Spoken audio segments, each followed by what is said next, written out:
Al-Quranul Karim menjelaskan fenomena alam dengan ungkapan yang sangat indah. Dalam surah Fussilat ayat 53 disebutkan, kami akan memperlihatkan kepada mereka tanda-tanda kekuasaan kami di segenap ufuk dan pada diri mereka sendiri, sehingga jelaslah bagi mereka bahwa Al-Quran itu adalah benar. Dan apakah Tuhanmu tidak cukup bagi kamu bahwa sesungguhnya Dia menyaksikan segala sesuatu? Kebenaran Al-Quran dapat diketahui melalui apa saja, mulai dari merenungi fenomena alam semesta hingga fenomena kemanusiaan yang terjadi pada diri kita. Namun yang banyak luput dari aktivitas perenungan kita, yakni bukti kebenaran Al-Quran, terdapat pada fenomena pohon. Al-Quran banyak menyebut jenis pohon sebagai sesuatu yang penting dan mesti diperhatikan. Pohon tin dan zaitun misalnya dijadikan sarana sumpah Allah atas kesempurnaan ciptaannya, yaitu manusia. Bahkan pohon zaitun secara khusus disebut sebagai pohon penuh berkah atau syajarah mubarakah. Bila dilihat dengan mata telanjang, pohon tidak memperlihatkan gejala menarik apapun.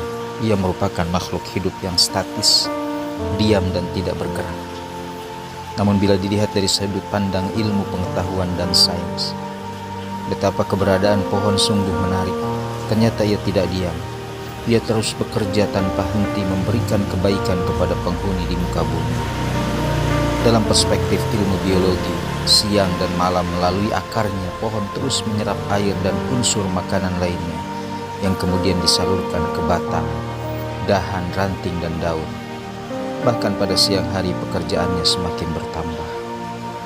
Di bagian hijau daun dengan dibantu sinar matahari, pohon melakukan kerja fotosintesis, yaitu sebuah proses sintesis antara air yang diserap dari tanah dan karbon dioksida yang diserap oleh daun dari udara bebas.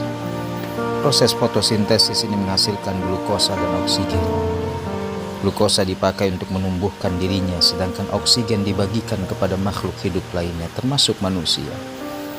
Karena pohon berbagi sebagian hasil kerjanya dalam bentuk oksigen, siapapun yang mendekatinya akan merasakan suasana nyaman, sejuk dan damai.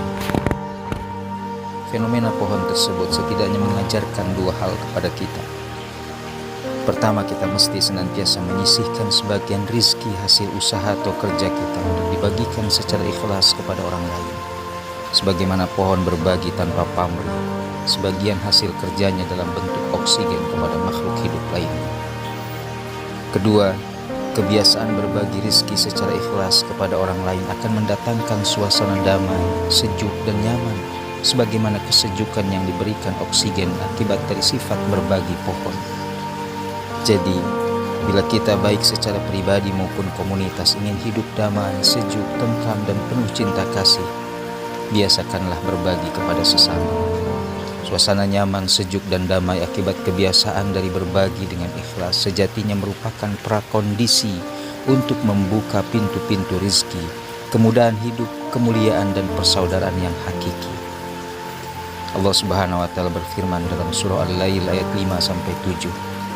Adapun orang yang memberikan hartanya di jalan Allah dan bertakwa dan membenarkan adanya pahala yang terbaik, maka kami kelak akan menyiapkan baginya jalan yang mudah. Sebagai seorang hamba Allah, kita harus belajar dari kebaikan tanpa pamrih yang diberikan pohon dengan menebarkan kepedulian sosial, membantu fakir miskin dari penderitaan, dan selalu memberi tanpa henti untuk kemaslahatan seluruh penduduk di muka bumi.